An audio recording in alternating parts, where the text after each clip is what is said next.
Well, hello, goody people. It's been quite a while since I've done this, so I'm sorry. I mean, not a review, it's only been like a week. I'm saying another Nanatsu Taizai anime review.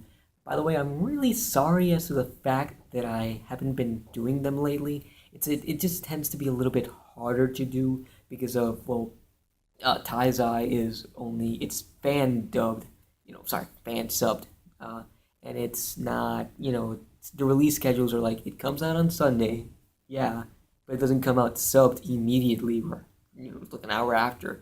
You have to go through a process of like maybe 3 days sometimes, or even two for to get a chance to even watch it on subtitles. So that comes into play. Also, the fact that it's an anime review. I mean, I gotta review an anime, so I got sometimes gotta rewatch the anime just to familiarize myself with certain things that I maybe haven't spotted the first time, or that I want to just you know get back into the mind frame of what I just saw. Because I was, so I just figure, it takes a little bit longer because it's an episode. It's not like a chapter can just read 5 minutes perhaps or less, depending on how many pages it has. So that's why I haven't been keeping up with the review posting of the series, the anime of it, the anime portion of it. But the manga portion, I still haven't been keeping up with it as best as I could. Sometimes I miss a chapter or two, but I still just try and review it here and there. But yeah, that aside, let's get to the actual review portion of this. Oh my fudging god, this is just, oh, the Taizai greatness is, it's in the house. This is what I'm talking about. This is where Taizai, I mean, few episodes here and there, and just, it turns into gloriousness. Even the episode one was so amazing. In this episode, God, I love Bond. And, just last episode, we got introduced to King, and then, well, not actually, no, we got introduced to King the other episode before that in the final scene, they have after the ending, they have a final scene always. So there's where we saw King. But Christ, this is so good.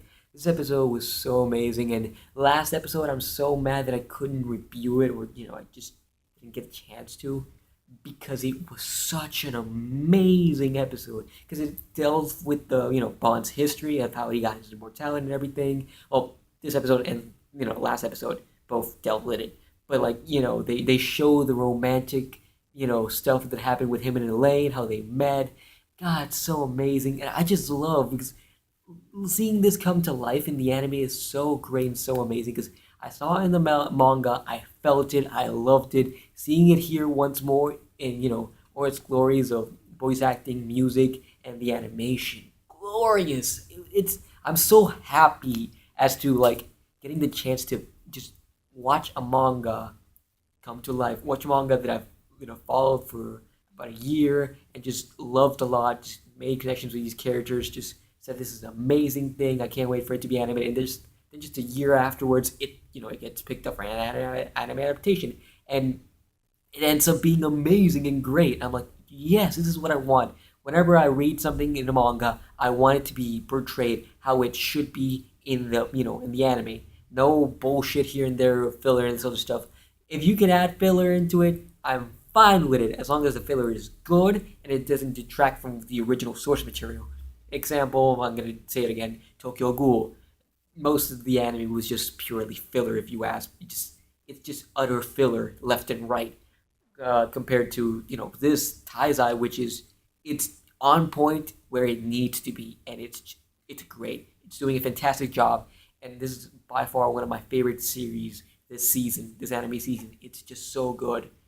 But yeah, this is, I love how we delve in this chapter with when they got to the capital of the dead, because the entrance to the capital of the dead is placed in the town that they were at, and it's obviously just a memory of a cherished memory between these loved one. And Bond ended up being the one who opened the portal because he was just daydreaming constantly about Elaine. It's like it was a kind of a given, but like I really love that about it. Also, we got that holy knight who just last episode just came in. Giola, Giola, yeah, I think that's how you pronounce it. Yeah, a lot of times they made a few errors here and there, or whatever. When I was reading the manga, they say this is the way you pronounce it, this is the other way you pronounce it, whatever. But still, she's an awesome character. She's really fun. These are honestly the chapters that I read with her introduction were so fun because she just went in and just kept smacking the shit out of the Sins. But they're the Sins. They're gonna kick ass eventually. They might struggle here and there, but come on, these are our heroes. Our protagonists are bound to win at the end of the day, even if they get their asses handed to them a few times. So, yeah, but yeah, she's an amazing character. Her ability is really cool, explosions and all that. I can't wait to see more of her. I love her voice actress. She's great. Also, we got King. The confrontation between him and Bond, and how just Bond and King just don't get along. I love that. I mean, they eventually do get along. Like they have like a budding head relationship because Bond is just sometimes such a prick and everything, but he's a lovable prick. Us as the audience, we just love seeing him just be this guy who is just so badass and so just you a little smartass, like that. That's fun. And King is a little bit more straightforward, serious, but he knows how to fool around from time to time, and I love that about him. He's a great character. Both of them are great characters. Although I prefer my Bond because my Bond is amazing. I'm always in anime. I always love the characters of greed the most. The characters that show the personality or the aspects of greed the most because they're just written in a way that are there. They're made for you to love them or hate them, but you just cannot. At least for me, it is because they're so lovable, even in those actions, those bad actions that they take into to do sometimes, like the aspect of greed. So they steal and a lot of other shit. So yeah, but they're just lovable, well written characters. That's why I just cannot hate greed. I mean Bond. It's just he's good. He's a great character. Yeah, where then Bond gets turned into stone by the changing abilities of King's sacred treasure, and then we think he's done for, he's dead. But out of nowhere comes Elaine and her little ghost apparition and saves him with a kiss of love.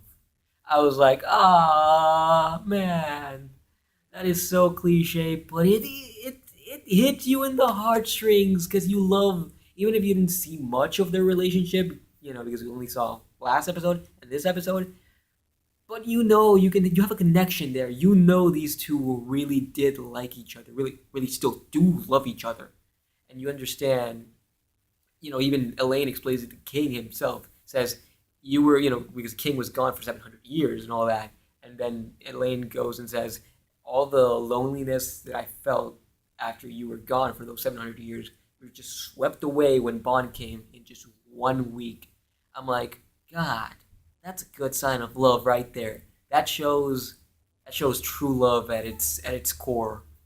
To be able to just sweep somebody off their feet like that after centuries, decades of just loneliness and sadness, and you just showing up out of nowhere, and then just loving that person.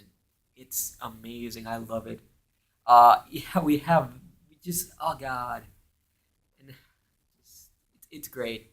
Uh, then we also have Holy Knight Giola, yeah, Giola is schooling the Sins, like I said, but like since they're a little bit of disadvantage at this point because Meliodas doesn't have an actual sword to use, not to mention he doesn't have his sacred treasure, so that's another thing.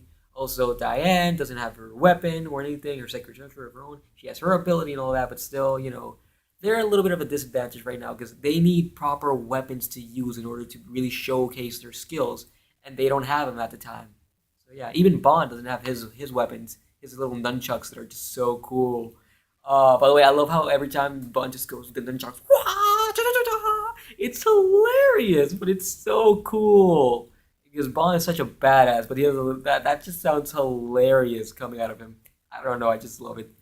And we also have the thing with the more of Bond's past with Elaine and everything, how he obtained the actual immortality, after drinking the Fountain of Youth and everything, and that red demon coming in and just wrecking, having destroying the forests of the Fairy King, and it's just like, oh shit. And in the manga, that thing, I was like, oh, this thing is creepy and just like, oh man, he's nasty looking. He looks evil, but he didn't bother me that much. I was like, I kind of like that. Here, his voice in the animation, everything, how he looked, I was like, oh god, it just got me even more than it did in the manga. I was like, God, this guy just looks, and that's good work right there. When you can make me feel even more emotion like that of this just ugly, just disfigured, evil creature that you just made me feel in the manga, and then in the anime, you just gave it a whole new just level of like, oh, me feeling that tremendous evil creature that's there. Uh, yeah, I love how he just obliterated and destroyed after drinking the water from the fountain of youth. I love how Bond just he's like, no, you drink it. I'm not gonna because after they're both mortally wounded and injured, he won't not accept her dying like that, and she has to drink it, and make it so he can just be like, I'm just happy enough that she can live on, and if I die, I'm fine with that. But then she came out of nowhere, left field, just gave him a big kiss, and just straight up made him chuck the water down his throat so he can live on. And that's just another great sign of love right there, at its glory. I love this. This was such a good episode. It gave me such feels because the music is on point all the time. So is the animation, so is the voice acting. That's what I love about Taizai. It is doing a great job. The anime adaptation of it is glorious. I can't wait to see more, honestly, because I know episode 9 is gonna have an epic beast ass fight with King and Yoda. She's gonna get her ass schooled. I'm just telling you, King is a beast. You don't mess with King. Yeah, I'm telling you, when he's serious, you're fucking screwed. I think I talked about most stuff, but I really, I could just keep going, but I've been going on for long enough. I don't want to drag this out too much. You can obviously tell from this review, or just me reacting, or just expressing my emotions more or less more. So as to the episode itself, you can tell that I really enjoyed it, and I thought it was well done and well crafted. So yeah, I don't think I need to tell you anymore. It was a great episode. It touched on a lot of good stuff, and next episode, I'm hoping to do a better review because I don't know. I just feel like the reviews I watch from other people are far better than the ones I'm doing, but I still want to improve, and I'm still new to this. So yeah, but yeah, obviously, by the way, episode 990 came out yesterday, but I'm gonna be doing late reviews the best I can sometimes because like I said, the episodes sometimes come out a little bit later, and it's hard to do. It takes a while for the fan stuff, so I might do a review, but not the review might not go up, the week that it should. It will go up, the review for a certain episode will go up later, in another week or perhaps whatever. Whenever it's dubbed, I have a chance to be here so I can film this review, I'll do so. So basically, that's what I'm saying. But I think I've dragged on enough and just talked about pretty much all of it. It was a fantastic episode. I enjoyed it a lot. Yeah, I guess with that said, I'll see you soon. I'll do something new.